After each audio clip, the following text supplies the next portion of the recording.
It isn't that digging a hole is so important, Prudence. The measurements are 8 feet by 4 feet by 6 feet deep. What is important is that we have a trustworthy worker who will keep its whereabouts a secret. It's the same size as a grave. So we can't just employ any old labourer for the job. And we certainly can't trust the local grave digger. In which case, I suggest that we secure the services of a man from this organisation at 33 Half Moon Street. Aubrey Mason at your service.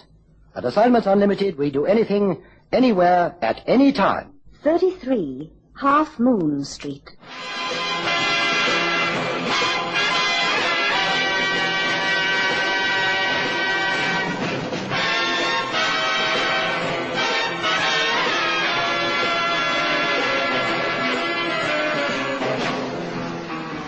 The Curse of the Silver Chalice.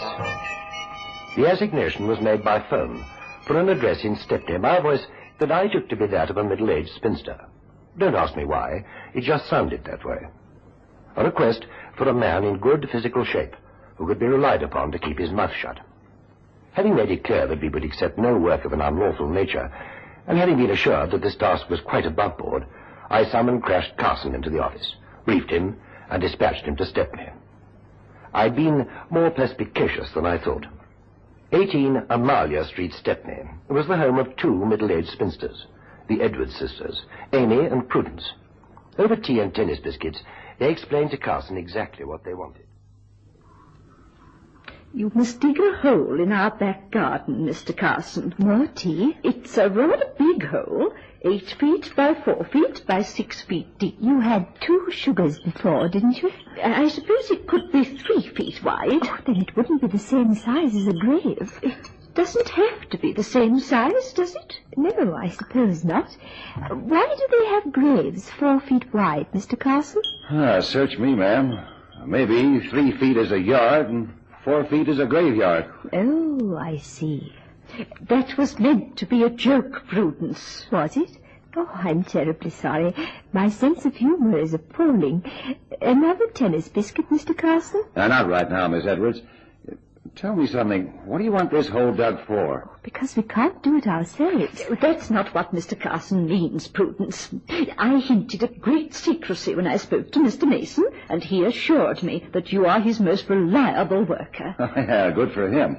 Prudence and I never got married, you see, and our only relatives are a few nephews, nieces, and cousins, most of whom we've never even seen. I'm afraid we're a bit old-fashioned for modern company. However, it occurred to us that sometime in the future we shall be called to our day of reckoning, and the problem will arise what to do with all our possessions. Look, most people make out a will. Oh, we thought of that ourselves. The trouble with a will is that we don't know half of our relatives, whether they're rich or poor, good or bad. So we hit upon this scheme to award our treasure to the one who is cleverest. When the time comes, our heirs will indulge in a treasure hunt. Treasure hunt? Oh, it'll be terrific fun to watch. After you've passed on. That's one for Ripley. Oh, Prudence always gets carried away. You see, Mr. Carson, we have all our precious possessions locked away in a tin trunk. We want you to bury that trunk in the yard. A clue to its whereabouts will be left with our lawyers in the form of a conundrum. After we're gone, the first one to find the treasure will be legally entitled to it. More tea, Mr. Carson? No, thanks, ma'am. So all you want me to do is to bury a trunk in your yard? In a hole the shape of a grave. It's part of one of the clues that the hole will be that shape. Of course, you realize that you will be the only living person, apart from ourselves, who will know where the trunk is buried. That's why we ask for complete secrecy. Will you do it, Mr. Carson? Sure, ma'am. That's what I'm paid for. Say, this treasure, is it very valuable? Oh, extremely so. Worth a fortune. Is it going to be safe buried in your backyard? Only you know the secret. And you won't tell? That's some responsibility. Okay, I'll do it.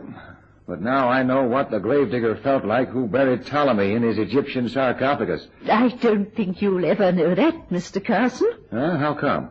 If I remember my Egyptology, in those days the gravedigger was buried with the king. I got to work on the digging, and at last, after liberal intervals of tea and tennis biscuits, I had it finished.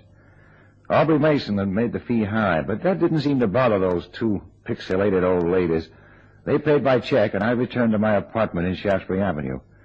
At 9:30 p.m., my cuckoo poked his head out the clock door for a solitary peep, and then the phone rang.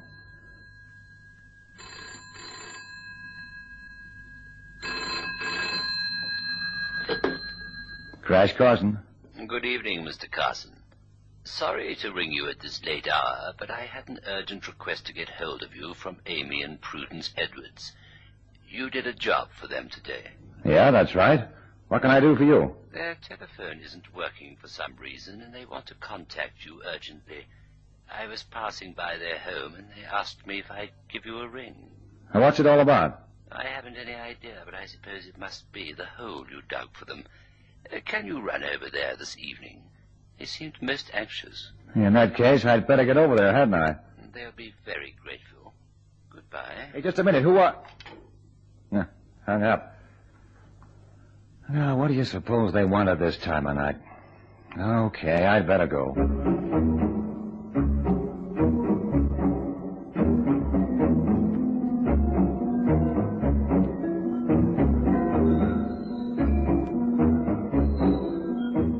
I went to the house in Stepney. It was in darkness. I got no reply to my repeated knocking. I began to get needled, figuring that maybe it was a joke in poor taste, when I remembered what that bird had said on the phone. It must be the hole you dug. Some secret if a perfect stranger knew all about it. That's when I decided to climb over the wall and take a look at the hole I dug. And I guess that's just what my mysterious caller had intended I do. You see, I tamped down the loose earth and left the surface even with the rest of the yard. It was supposed to be secret, remember? But someone had been digging there again, and this time the earth was thrown back to form a mound along the trench. Now it really looked like a grave. In fact, it was intended to look like a grave, because erected at one end of it was a marble tombstone.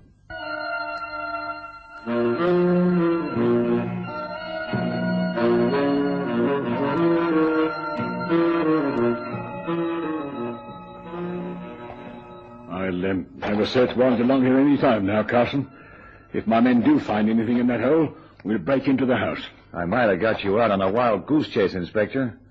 Those two old dames are real pixelated. You did right in calling me at the yard. There must be some reason for that anonymous phone call. Unless the whole thing is some sick gag. In which case, some wise guy must be busting his ribs right now, getting the murder squad out in the middle of the night. I'll treat it as an operational exercise. Inspector, we found something, Inspector. A tin trunk? No, nothing as odd as that. You'd better come quick, sir. Come on, Carson. Okay. Snakes alive! A body. Now lift him out and lay him under a tree. Up there. Preston, now get down to the local call box and ring Dr. Green. Tell him about the body and say we suspect foul play. And can he get down here as fast as he can? Right away, sir. Oh, the warrant's arrived, by the way, sir. Oh, thank you. Ever seen him before, Carson? Complete stranger to me. Well, it shouldn't be hard to identify. Look at his collar. The man's a cleric. A dead parson in the backyard. And the grave was made to fit. I've been played for a sucker. Those two old dames really had me on. Perhaps. But you weren't the only accomplice. He's been battered to death. And that couldn't have been achieved by two aging spinsters. This was no innocent accomplice who helped out here. I don't get it, Inspector. If they've got a muscle man to knock off the local parson, why get me along to dig his grave? And what happened to that tin trunk? They couldn't have lifted that out without help. I don't suppose you looked inside the trunk, did you? No, the idea did occur to me, but it was locked with an iron padlock. And the Mrs. Edwards have been ferreted. Betrayed. Your mysterious caller knew all about this grave. He meant you to discover it. Then that lets him out as the murderer. I suppose so. The immediate question to be answered is, where are the two Mrs. Edwards? We might find the answer to that inside the house. If they are inside, they must know of our presence here by now. But the place is still as silent as a tomb. Look, you got a warrant. Let's break in. Are you sure you want to come?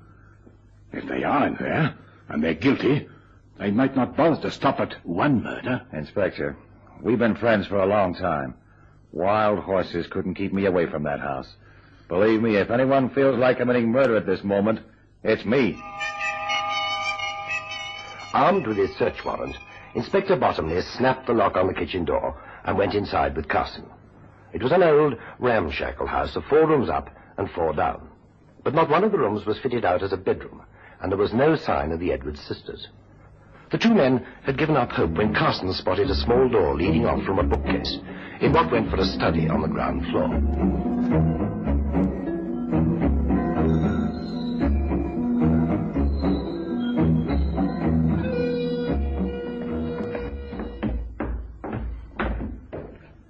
There's a door here. Where does this lead?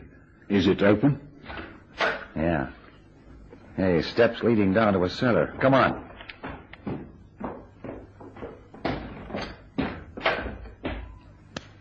Oh!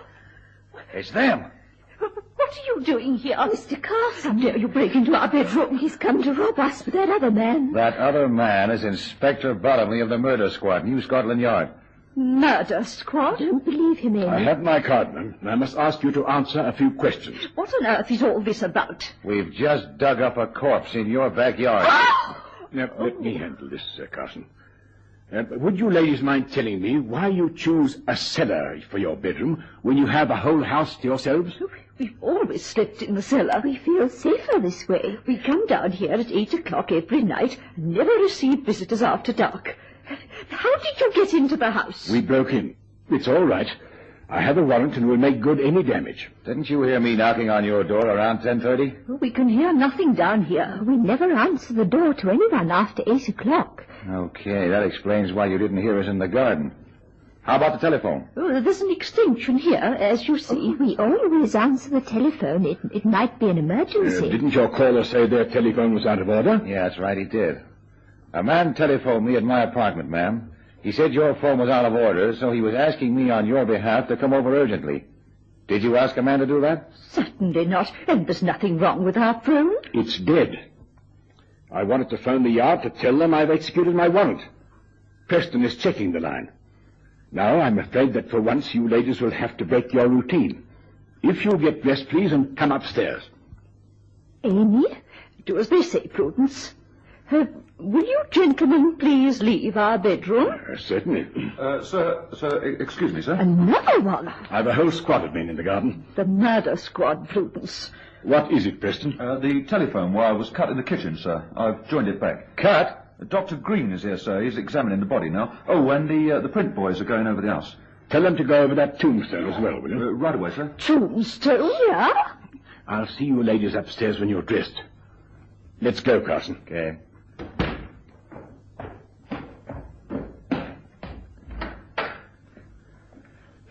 Cigarette? Thanks.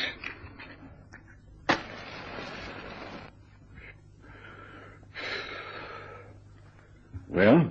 That's the $64,000 question. Who helped him to dig up that trunk, knock off the parson, and bury him? And put a tombstone on his grave. Yeah. If it reads the way it looks, those 2 old girls are stark raving mad. And you don't think they are? You use the word pixelated. That's one thing. To commit this crazy crime is another. Leave it. Now, Preston, fix the wires. It'll ring in their bedroom in the cellar. Quiet. I want to eavesdrop on this extension. And I wondered if you'd seen him today at all. No, Leaf, he hasn't been here. It's most unlike the Reverend Martin to stay away for a whole day. What is it, Miss Edwards? We believe something terrible has happened here, Leaf. Yes, terrible. I think you'd better come right away. You sound most disturbed. Is it something to do with the Reverend Martin? Well, it might be. Oh, dear Leaf, I don't know what to do. Will you come over? Of course I will, Miss Edwards. I'll be there in 10 minutes. Oh, thank you, Leaf. Goodbye. Goodbye, Miss Edwards. What was it, Inspector? A friend inquiring about a missing parson. Look, why didn't you let me in on it? I might have recognized the voice. Think it might have been the man who rang you earlier? It's always worth a try. Well, we'll meet him in 10 minutes. He's on his way over.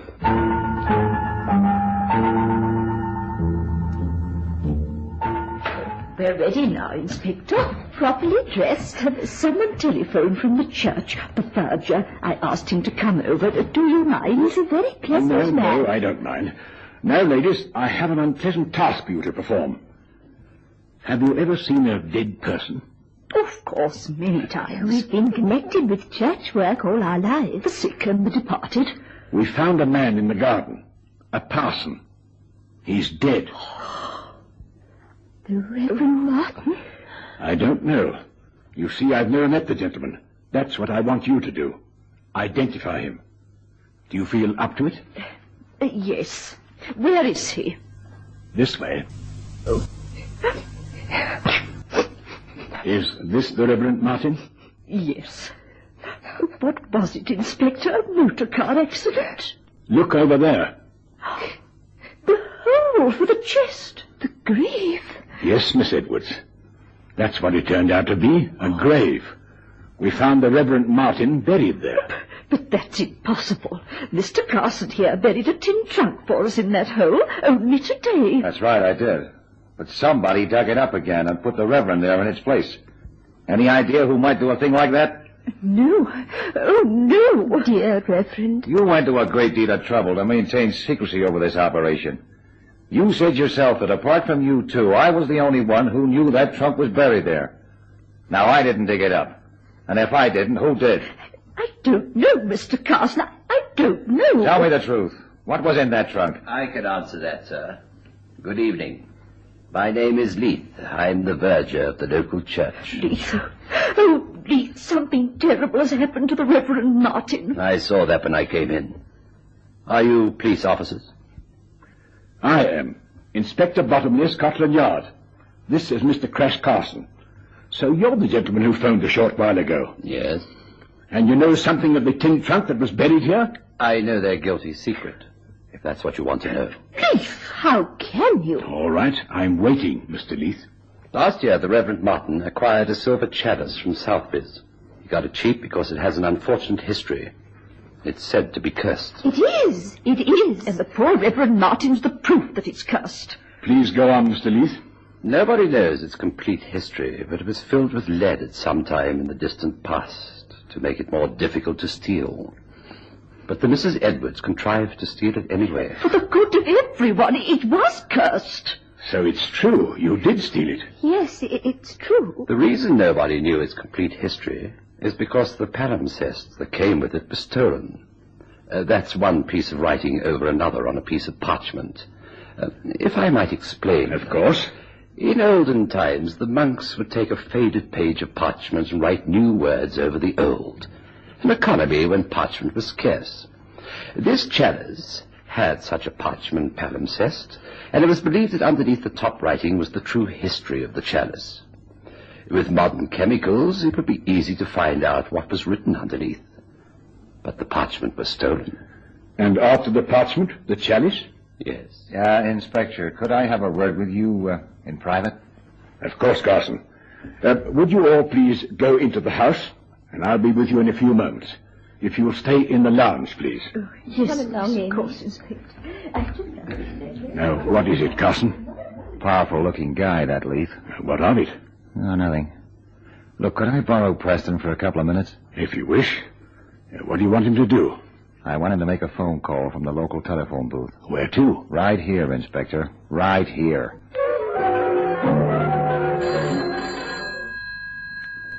Let him pick up the receiver in the lounge. Just about now, I'd say.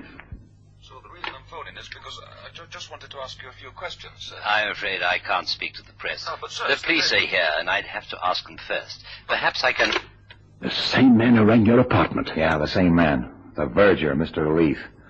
Now, all I gotta do is to ask the Edwards sisters one question, and I'll have it clinched. What question? What was in that tin trunk? Because, friend, whatever it was no silver chalice filled with lead. Carson sat with Inspector Bottomley at Scotland Yard after Leith had been arrested and formally charged with the murder of the Reverend Martin. What was in that trunk, Carson? Rocks. Just plain ordinary rocks. They'd hidden the chalice in the cellar where they slept. and the clue to its whereabouts was written on a piece of paper in the tin trunk. Leaf knew about that trunk, and you could imagine his disappointment when he dug it up only to find one written step in a treasure hunt. Leaf stole that parchment and deciphered it. The Reverend Martin found out, and so Leaf decided to kill him. By burying the body in the old lady's garden and drawing our attention to it, he was able, or so he thought, to kill two birds with one stone.